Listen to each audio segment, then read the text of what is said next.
If you're watching this video, you're trying to decide, does your child have autism, do they have ADHD, or do they have both?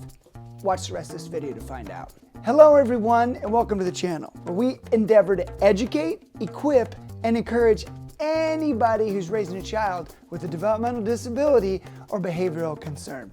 Thanks for watching this video. Let's get started. My name is Nate Noble. I'm a developmental behavioral pediatrician and clinical geneticist, and I'm making these videos because there's 19 million people just like you who are on wait lists to get this question answered. So let's skip the line and do it together. If you'd have asked me 10 years ago, Noble, do you think there's going to be people out there who are trying to figure out the difference between an individual with an autism spectrum disorder and an individual who has ADHD, I would have said, no way. But the truth is, as we've progressed and as the diagnoses of these conditions have become more sophisticated, the question has become more difficult to answer, and that is the point of our video. I want to start this discussion with a metaphor. When I was a medical student, I rotated in Detroit, Michigan. And one day, on my day off, I had some time and I went to a music festival. And this music festival was in a town called Hamtramck. Hamtramck is a city literally inside of Detroit. It shares multiple borders with Detroit, not all borders, but multiple borders with Detroit. It's included, it's in proximity, it's similar with similar borders, but it's separate. ADHD and autism are like Hamtramck and Detroit. In order to understand this metaphor, let's first talk about the diagnostic criteria for autism. According to the DSM-5, the diagnostic criteria for autism can be broken down into two broad categories. The first category can be understood as difficulties with social communication and social interactions. The second category has to do with restrictive and repetitive behaviors and activities. The presence of both of these sets of diagnostic criteria are necessary in order to diagnose someone with an autism spectrum disorder, but what I want you to understand is only the first subcategory has anything to do with ADHD. This is the category where individuals struggle with social communication and social interactions. People with autism and people with ADHD can both struggle in this area, but that's where the similarities stop. Why am I saying this? Well, it's true that there are nuances to everything that I'm saying, and certainly I don't mean to diminish anybody's experience or to directly refute the life that you're living, but from a clinician's perspective, over doing this for the last 20 years, I can tell you that these can be seen as distinct and different situations. That doesn't mean that autism and ADHD cannot occur together, but often when you're considering if it's one or the other, it is possible to discern the difference. So back to Hamtramck. As I mentioned before, Hamtramck shares several borders with the city of Detroit. They butt right up against each other. Autism and ADHD share some borders, and those borders can specifically be understood as social communication and social interaction.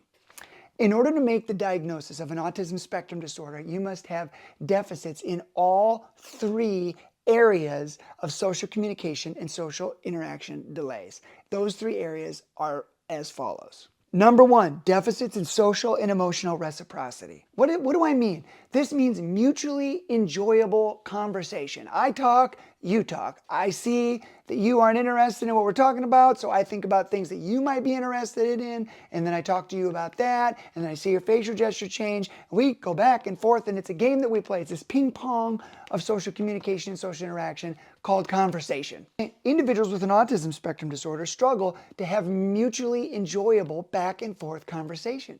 They struggle with the ability to regulate communication and interactions, and also they lack typically the ability or the awareness to detect this disconnect.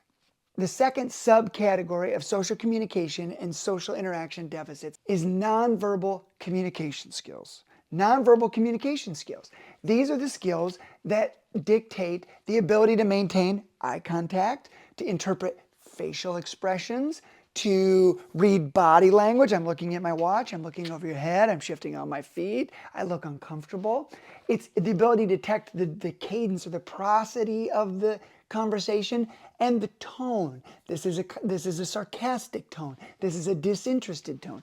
The ability to detect and regulate nonverbal communication is the second subset of social communication and social interaction delays necessary to diagnose an individual with autism. And the third diagnostic subcategory necessary is the inability to develop, maintain, or understand relationships. It's adjusting your behavior to match the setting. A funeral is not a time to tell a joke. If someone is upset or crying or offended, stop and hear them out. Look for a box of Kleenexes. It's individuals who struggle to demonstrate socially expected behaviors. This is a time when people are quiet. This is a time when we hold our questions. It's individuals who at times can struggle with an interest in socializing in general, or people who struggle to make friendships even when they want to. These are the common boundaries that individuals with an autism spectrum disorder share with individuals who have ADHD. What do I mean? Whenever I speak about ADHD, I always think of that Hair Clubs for Men commercial where the guy says, look, I'm not only the president, but I'm also a member. I was diagnosed with ADHD when I was in fellowship by a psychologist doing testing because I had all these issues that I was dealing with.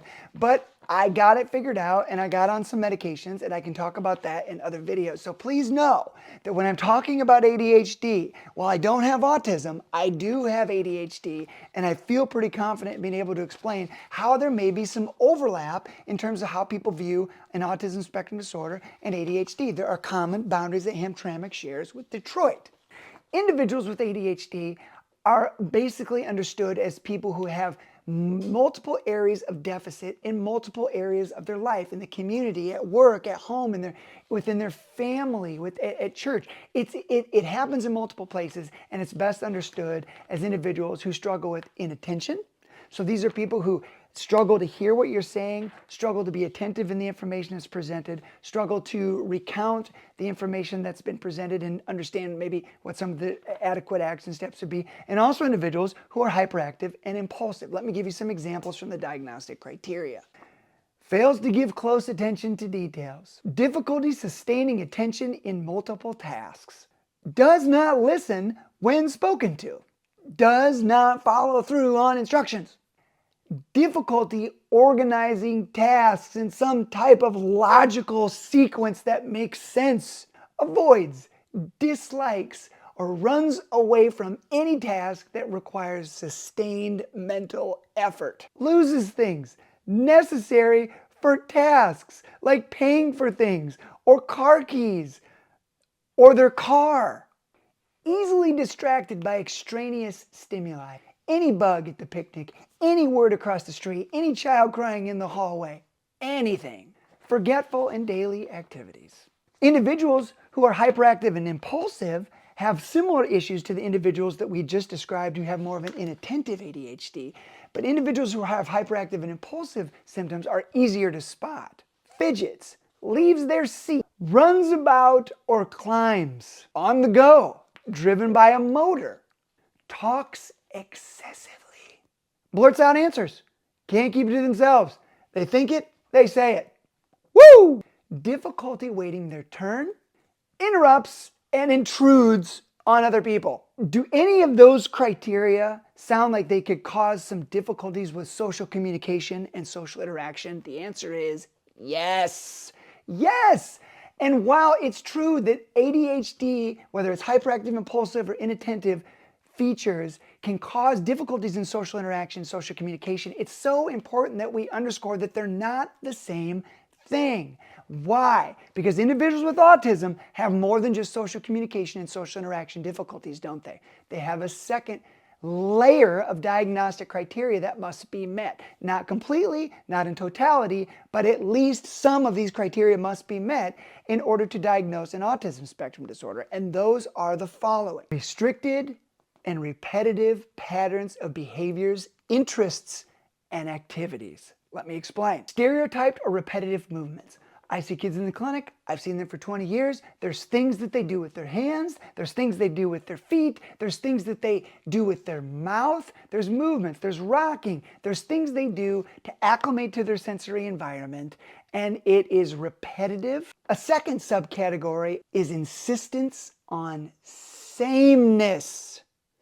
Sameness. You know where I'm going with this. I don't have autism. I got ADHD. Sameness? There's not a lot of sameness. There should be. Not in my life. Not in most people with ADHD's life. Not a lot of sameness. Not a lot of restrictive, repetitive, and stereotypical patterns of behaviors, interests, and activities that would lump individuals with ADHD alone in with individuals who are walking through an autism spectrum disorder. This is where they bifurcate. This is where Hamtramck does not share a boundary with Detroit. Another subcategory of restricted interests and activities is highly restricted interests. So think about somebody who can think about renal physiology or all the different rooms on Star Trek Enterprise, and they can think about it a long time. What's that sound like? Sustained focus in one direction. I've got lots of kids in the clinic who know more about the Titanic than you or I ever will. I know I got kids in the clinic that know more about volcanoes or the constellations, okay? Or types of toilets and the sounds they make when they flush. What does that sound like? Sustained focus. And lastly, when we think about restricted, repetitive patterns of interest and activities, you have to think about children who have an increased or a decreased response to their sensory environment. It's the individual who struggles with bright lights and loud sounds and textures of clothing and food and the way your wet shoes sound on the floor, or the way the fluorescent lights buzz, or the sound of the infant crying in another room, not because they're distracted, but because they perseverate on how much they hate that sound or how much they love it. My point is simply this. Individuals with ADHD and individuals with autism have certain features that they share, and those features are exclusively related to social communication and social interaction difficulties. But the reason that they have difficulties in those areas are totally different.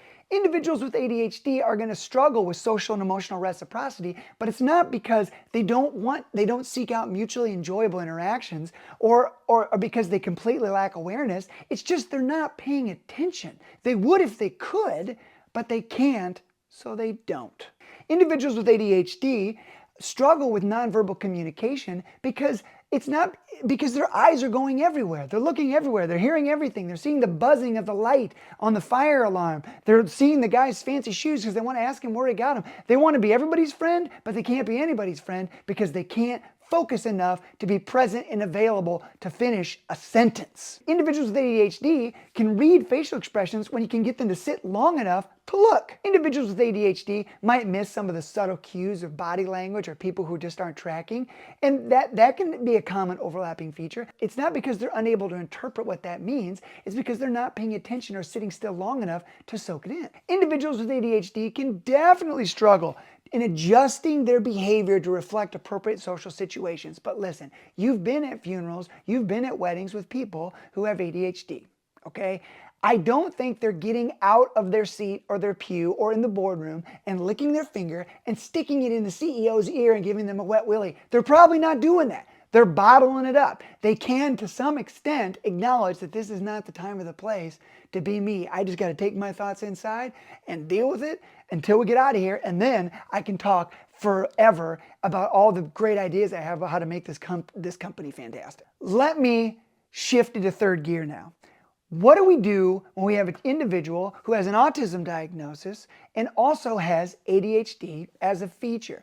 I see this all the time. I was at a conference once several years ago, and I remember a psychiatrist saying that the most commonly prescribed medication category for individuals with an autism spectrum disorder were ADHD medicines.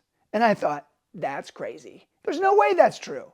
I would think anti-anxiety medicines to deal with the perseverations, or maybe mood stabilizing agents to help with some of the low preference transitions or the rigidity, but it's ADHD medicines because individuals that I serve with an autism spectrum disorder have trouble being in any one place for any length of time, but it's not because they strictly have ADHD as a problem. It's because they struggle with social and emotional reciprocity, with nonverbal communication and interpreting eye contact, and developing and maintaining and understanding peer relationships. And it's complicated by the fact that they have all these other issues that are restrictive and repetitive and stereotypical patterns of behavior that make their ability to focus and attend to tasks even more difficult. So imagine you're a child who has both. You're stimming in the classroom, you're obsessing about the lights, you don't like the sound of the shoes or the feel of the cotton on your skin, and even on your best day, when your sensory environment is aligned perfectly, you're unable to sit and listen for any length of time or to put in the work necessary to make necessary progress with speech therapy or ABA or in your IEP or toward your IEP goals or whatever it is. And so those individuals can benefit greatly from acknowledging the fact that autism has many comorbidities, ADHD being one of them, and utilizing ADHD medications, which are typically described as stimulant medications, to help this child or this individual focus and attend to tasks long enough to be able to work on the other issues, which, as we've alluded to, are multiple. So in summary, let me say to you that ADHD and autism share several borders, but they are not the same city. Hamtramck is different than Detroit.